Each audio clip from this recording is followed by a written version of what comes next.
नमस्कार दोस्तों, welcome to demonic diaries. आज मैं लेकर आया हूँ एक ऐसा इंसिडेंट जिसे सुनकर आपके रोंगटे खड़े हो जाएंगे। ये इंसिडेंट हुआ था 2018 में महाराष्ट्र के पुणे में। पुणे एक ऐसा शहर जो अपनी शैक्षणिक संस्थाओं, ऐतिहासिक स्थलों और आधुनिक जीवन शैली के लिए प्रसिद्ध है। लेकिन इस इंसिडेंट ने पुणे के उस वेयरहाउस को हमेशा के लिए एक खंडर में तब्दील कर दिया। बट कहानी की तरफ बढ़ने से पहले मैं आपको बताना चाहूँगा, इस कहानी का मेन पात्र है पिशाच। पिशाच भूत, प्रेत, आत्मा, इन सभी एंटिटीज से अलग होते हैं। इनकी कहानियाँ भारतीय पौराणिक कथाओं में काफ़ी प्रचलित हैं। माना जाता है पिशाच का रूप अत्यंत भयानक और डरावना होता है। इनका शरीर केवल हड्डियों का ढांचा होता है जिस पर खून से सना मांस लटक रहा होता है। इनकी आंखें जैसे आग दहकती हैं। पिशाच आमतौर पर अंधेरे या फिर निर्जन स्थलों में रहते हैं, जैसे शमशान घाट, कब्रिस्तान और जंगल। ये पूरी तरह से निशाचर होते हैं और वे दिन के उजाले से बचते हैं। पिशाच मरे हुए लोगों की आत्मा और मांस खाने की प्रवृत्ति के लिए जाने जाते हैं। वे मानव शरीर को नियंत्रित कर सकते हैं और उन्हें नुकसान भी पहुंचा सकते हैं। पिशाच बहुत क्रूर और हिंसक होते हैं।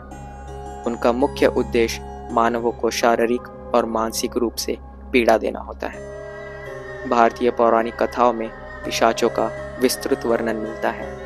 कुछ कथाओं में ये भी कहा गया है कि पिशाच वो आत्माएं होती हैं जो अपने जीवन में बुरे कर्म करती हैं और मरने के बाद पिशाच के रूप में पुनर्जन्म लेती हैं।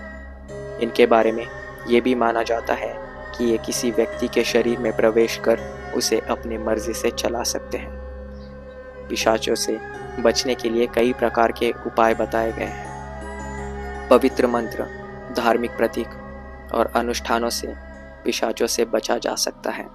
इसके अलावा पवित्र स्थानों में जाने या फिर धार्मिक कार्य करने से भी पिशाचों के प्रभाव से बचा जा सकता है।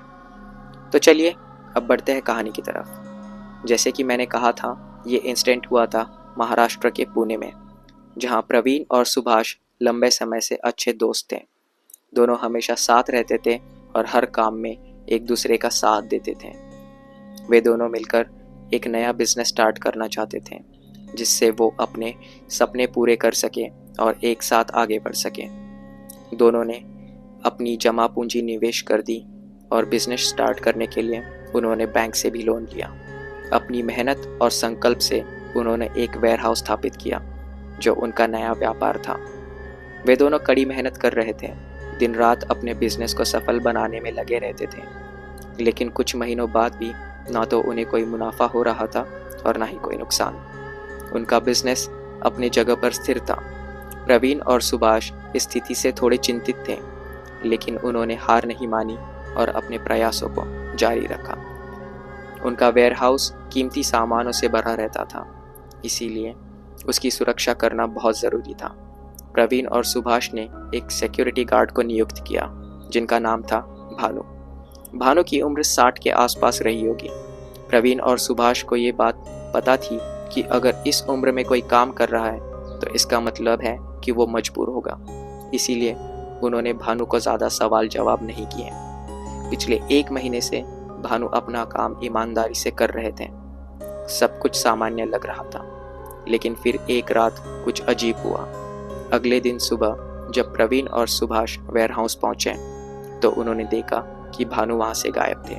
उनकी कोई भी निशानी वहां नहीं थी, जैसे वो वहां कभी थे ही नहीं। लेकिन उनकी वर्दी, जूते और साइकिल वहीं थी, बट भानु का कोई भी अता पता नहीं था। और सबसे डरावनी बात तो ये है कि वेयरहाउस के अंदर लगे सीसीटीवी कैमरे ने उस रात कुछ भी रिकॉर्ड नहीं किया। जैसे ही भानु गायब हो गया, कैमरे भी अचानक से बंद हो गए। इस बात को देखकर प्रवीण और सुभाष के रोंगटे खड़े हो गए। वेयरहाउस की दीवारों पर जैसे किसी ने खरोच के निशान बना दिए हो और अजीब सी ठंडी हवा हर तरफ फैली हुई थी। भानु की रहस्यमय गुमशुदगी ने दोनों दोस्तों के दिलों में एक अनजाना खौफ पैदा कर दिया था।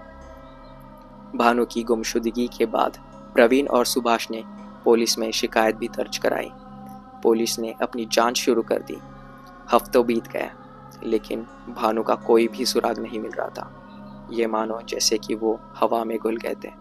समय बीत रहा था और अजीब घटनाओं की परछाई उनके वेयरहाउस पर मंडरा रही थी। फिर अचानक कुछ दिनों बाद प्रवीण और सुभाष को एक बड़ा ऑर्डर मिल गया। इतना बड़ा ऑर्डर कि उन्होंने सपने में भी नहीं सोचा होगा, और ऑर्डर के साथ मोटी रकम भी आई। ये उनके लिए एक सुनहरा मौका था। वे पूरी तरह से इस काम में जुट गए, दिन रात मेहनत कर रहे थे। वेयरहाउस में हर तरफ काम की चहल पहल थी। जैसे जैसे वक्त बीता, वे धीरे धीरे भानु की रहस्यमय गुमशुदगी को भूलने लगे। वेयरहाउस मुनाफे की चाबी बन गया था, लेकिन कभी कभी जब वो रात में वेयरहाउस के अंदर अकेले होते तो उन्हें एक अजीब सी सिरन महसूस होती। ऐसा लगता था जैसे कोई छुपकर उन्हें देख रहा है। ठंडा पसीना उनकी रीढ़ की हड्डी से होकर गुजरता, पर वो इस ख्याल को झटक देते थे। कुछ ही दिन बाद प्रवीण और सुभाष ने वेयरहाउस की सुरक्षा के लिए एक और सिक्योरिटी गार्ड को नियुक्त किया। पिछले हादसे को अब वो एक अजीब संजोग मानकर भूल चुके थे। इस बार उन्होंने रमेश नाम का सिक्योरिटी गार्ड रख लिया। रमेश को उस वेयरहाउस की पुरानी घटना के बारे में कुछ भी नहीं बताया गया और सब कुछ एक बार फिर से सामान्य होने लगा। रमेश ने पूरी निष्ठा से 2 हफ्ते अपनी ड्यूटी निभाई, लेकिन फिर एक रात वही हुआ जो पहले भानु के साथ हुआ। रमेश भी बिना किसी निशान के गायब हो गए। प्रवीण और सुभाष के लिए यह घटना अब एक डरावनी हकीकत बन चुकी थी। वेयरहाउस का माहौल डरावना और रहस्यमय बन गया था। जब रमेश गायब हो गए तब आसपास के लोगों में खौफ फैल गया। धीरे धीरे वेयरहाउस के इर्द गिर्द कहानियां बनने लगी। कोई कहता वेयरहाउस में रात के अंधेरे में अजीब सी परछाई दिखाई देती है, तो किसी ने दावा किया कि अजीब सी आवाज़ें सुनाई देती हैं। कुछ लोगों का मानना ये था कि यह जगह शापित है, किसी प्राचीन आत्मा का ठिकाना जो रात के अंधेरे में जीवित हो उठती है। रात के समय वेयरहाउस के चारों ओर एक सन्नाटा छा जाता था, लेकिन उस सन्नाटे में भी एक अनजानी चीख सुनाई देती थी। लोग अब उस वेयरहाउस से दूर रहने लगे, मानो उस जगह की दीवारों में कोई पुराना गहरा राज छुपा हो जो किसी भी वक्त उजागर हो सकता है। 2 महीनों बाद एक नौजवान सिक्योरिटी गार्ड के रूप में काम पर आया। उसका नाम था अजीत। अजीत अपने पढ़ाई के साथ कुछ पैसे कमाने के लिए ये काम कर रहा था। वेयरहाउस की रात की ड्यूटी उसे पर्याप्त समय देती थी कि वो अपनी किताबों पर ध्यान दे सके। शुरुआती के कुछ दिन सामान्य थे। अजीत को लगा ये नौकरी उसके लिए सही है। सन्नाटा और कोई खास काम नहीं और पढ़ाई का पूरा समय। लेकिन फिर ठीक 1 हफ्ते बाद रात के गहरे सन्नाटे में अजीत ने कुछ अजीब महसूस किया। वेयरहाउस के अंदर से हल्की सी आवाज़ें आनी शुरू हुई। ये कोई साधारण आवाज़ें नहीं थी, मानो किसी ने धीरे धीरे फुसफुसाते हुए उसका नाम लिया हो। वो तुरंत उठा, टॉर्च लेकर वेयरहाउस का हर कोना छान मारा, लेकिन कुछ नहीं मिला। सब कुछ जैसा का वैसा था। सिर्फ एक अजीब सा एहसास कि वो अकेला नहीं था। दिन बीतते गए और साथ ही में आवाज़ें बढ़ने लगी। वह पहले से ज़्यादा तेज़ और भयानक हो गई थी। कभी उसे ऐसा लगता कि वेयरहाउस के अंधेरे कोने से कोई उसे घूर रहा है, और अब ये आवाज़ें साधारण नहीं थीं। अब ये स्पष्ट रूप से किसी की रेंगने, हंसने और रोने की आवाज़ें थीं। वो गहरी और भयानक आवाज़ें जो उसकी हड्डियां तक कपा देती थी। अजीत कई बार दरवाजे तक पहुंचा, लेकिन हर बार कोई अंधे की ताकत उसे वहीं रोक देती थी, जैसे वेयरहाउस खुद उसे अंदर कैद करना चाहता हो। एक रात जब आवाज़ें असहनीय हो गई, अजीत ने तय किया कि वो इस रहस्य का सामना करेगा। उसने पूरे साहस के साथ वेयरहाउस के अंधेरे में कदम रखा। जैसे ही उसने दरवाजे के अंदर कदम रखा, वेयरहाउस की बत्तियां अचानक टिमटिमाने लगी और चारों ओर अंधेरा छा गया। उसकी टॉर्च भी बार बार बंद होने लगी और अजीत को महसूस हुआ कि वह अकेला नहीं है। किसी ने उसके पीछे ठंडी सांसें छोड़ी हो, मानो कोई बेहद करीब खड़ा हो। उसने मुड़कर देखा, लेकिन वहाँ कोई नहीं था। फिर अचानक वेयरहाउस की दीवारों से धीमे धीमे खुरेचने की आवाज़ें आने लगी। वह दीवारें जैसे खुद जीवित हो उठी हो, उन पर गहरे निशान बनने लगे। एक छाया उसके ठीक सामने से गुजरी, लेकिन उसकी आंखों के सामने अंधेरा इतना गहरा था कि वो कुछ देख नहीं पा रहा था। तभी एक बहुत ही घृणित और भयानक हंसी गूंज उठी, जिसने उसकी रीढ़ की हड्डियों को तक ठंडा कर दिया। अजीत की किताबें अब जमीन पर बिखर गई थीं और उस पर खून की बूंदें टपक रही थीं, लेकिन ऊपर छत पर कोई भी नहीं था।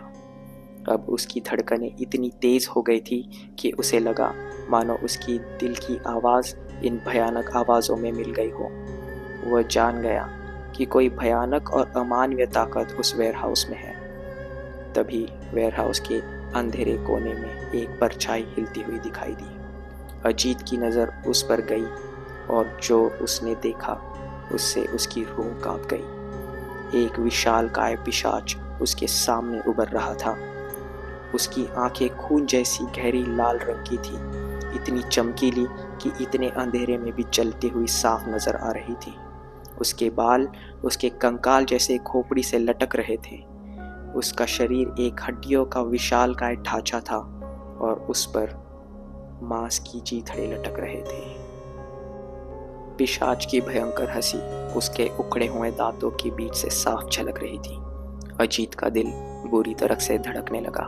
उसका शरीर पसीने से लथपथ हो गया था। उसने भागने की कोशिश की, लेकिन उसके पैर जमीन में जकड़ गए थे। वह डर से सुन्न हो गया था। पिशाच धीरे धीरे उसकी ओर बढ़ रहा था। उसकी हर एक चाल के साथ जमीन कांपने लगी। उसकी गहरी भयानक सांसें अब और भी नजदीक से सुनाई दे रही थी, मानो वो अजीत की आत्मा को निगलने ही वाला हो। अजीत ने किसी तरह से खुद को खींचते हुए भागने की कोशिश की। उसने दरवाजे की ओर दौड़ने की कोशिश की, लेकिन जैसे ही दरवाजे तक पहुंचा, वेयरहाउस के दरवाजे जोर से बंद हो गए। उसकी हर एक कोशिश नाकाम हो रही थी। पिशाच अब अजीत के बिल्कुल सामने खड़ा था। पिशाच ने अपनी लंबी उंगलियां अजीत की ओर बढ़ाई। उसकी लाल जलती हुई आंखों में बर्बरता की चमक साफ दिखाई दे रही थी। वह अजीत को पकड़ने ही वाला था। अचानक से अजीब सी चीख गूंज उठी। पिशाच ठिठक गया। उसकी उंगलियां अजीत के शरीर तक पहुंचते ही जलने लगी। एक अदृश्य शक्ति ने उसे पीछे ढकेल दिया। अजीत के गले में लटके हनुमान जी के ताबीज से एक तेज रोशनी निकली, जो पिशाच का शरीर सहन नहीं कर पाया। पिशाच ने एक दर्द भरी और गहरी चीख मारी। उसकी आंखों से खून जैसा तरल बहने लगा। वह अपनी जगह पर कांपते हुए पीछे हटने लगा। अजीत को यह समझते देर नहीं लगी कि हनुमान जी ने उसे बचा लिया है। पिशाच अजीत को अब नुकसान नहीं पहुंचा सकता था। अजीत ने पूरी ताकत से दरवाजे की ओर भागने की कोशिश की। ताबीज के प्रभाव से उसमें हिम्मत जुटी। उसने वेयरहाउस के दरवाजे को धक्का दिया और किसी तरह बाहर निकलने में कामयाब हो गया। वेयरहाउस के अंदर से अभी भी उसे उस पिशाच की चीखें साफ सुनाई दे रही थी, मानो वो अभी भी दर्द से तिलमिला रहा हो। अगली सुबह अजीत ने खुद को जैसे तैसे संभाला और तुरंत ही प्रवीण और सुभाष से मिलने गया। अजीत ने बुरी तरह कांपते हुए दोनों मालिकों को पूरी घटना सुनाने लगा। कैसे उसने पिशाच को देखा, कैसे हनुमान जी के ताबीज ने उसे बचाया, लेकिन प्रवीण और सुभाष उसकी बातें सुनकर हंस पड़े। ये सब तेरे दिमाग का खेल है, ऐसे कुछ नहीं हो सकता, प्रवीण ने कहा। अजीत के चेहरे पर हताशा थी। उसकी आंखों में अभी भी डर था। अजीत ने नौकरी छोड़ दी। उसके जाने के बाद वेयरहाउस में फिर से वही भयानक सन्नाटा छा गया। इस घटना के कुछ दिन बाद ही सुभाष ने बिना किसी चेतावनी के सब कुछ छोड़ दिया। उसने अपने सारे शेयर्स प्रवीण को सौंप दिए और हमेशा के लिए शहर छोड़कर गायब हो गया। सुभाष ने जाते जाते एक गहरा राज खोल दिया, वह राज जो उसके दिल में जहर की तरह घुल रहा था। उसने कबूल किया कि उसे पता था क्यों भानु और रमेश गायब हो गए थे। कुछ महीनों पहले जब उनका बिजनेस संघर्ष कर रहा था, तब दोनों मालिकों ने मिलकर एक बड़ा कदम उठाया था। उन्होंने एक तांत्रिक की शरण ली थी जो उन्हें वेयरहाउस के बिजनेस को चमकाने का एक खौफनाक तरीका बताने वाला था। उस तांत्रिक ने उन्हें पिशाच साधना का रास्ता दिखाया, एक अंधकारमय और भयानक साधना जिसके तहत बिजनेस जरूर फल फूल सकता है, लेकिन इसकी कीमत थी नरबली। पिशाच को बुलाने का उद्देश्य सिर्फ एक ही था, बिजनेस को ऊंचाइयों तक ले जाना। लेकिन तांत्रिक ने साफ कहा था कि इस सौदे के बदले पिशाच को जीवित इंसान चाहिए था, एक प्रकार का शैतान के साथ किया गया सौदा। साधना पूरी होने पर पिशाच वेयरहाउस का हिस्सा बन चुका था। उसने भानु और रमेश को अपनी कुर्बानी के रूप में स्वीकार कर लिया था। प्रवीण और सुभाष ने जानबूझकर इस सच्चाई को छुपाए रखा था। वे जानते थे कि इस पिशाच की भूख को शांत करने के लिए उन्हें और भी बलिदान देने पड़ेंगे। लेकिन सुभाष अब अंदर से टूट चुका था। उसने हार मान ली थी। डर और पछतावे ने उसे अंदर से इतना खा लिया था कि उसने सब कुछ छोड़कर भागने का फैसला किया। प्रवीण जानता था कि वह इस सच्चाई से भाग नहीं सकता। अब वो अकेला था और गोडाउन में पसरी अंधेरी छाया उसे और भी घनी हो रही थी। पिशाच की भूख कभी खत्म नहीं होने वाली थी। कुछ दिनों बाद खबर आई कि प्रवीण ने खुदकुशी कर ली और वो वेयरहाउस आज एक खंडर बन चुका है और उसके अंदर का पिशाच आज भी अपने शिकार का इंतजार कर रहा है।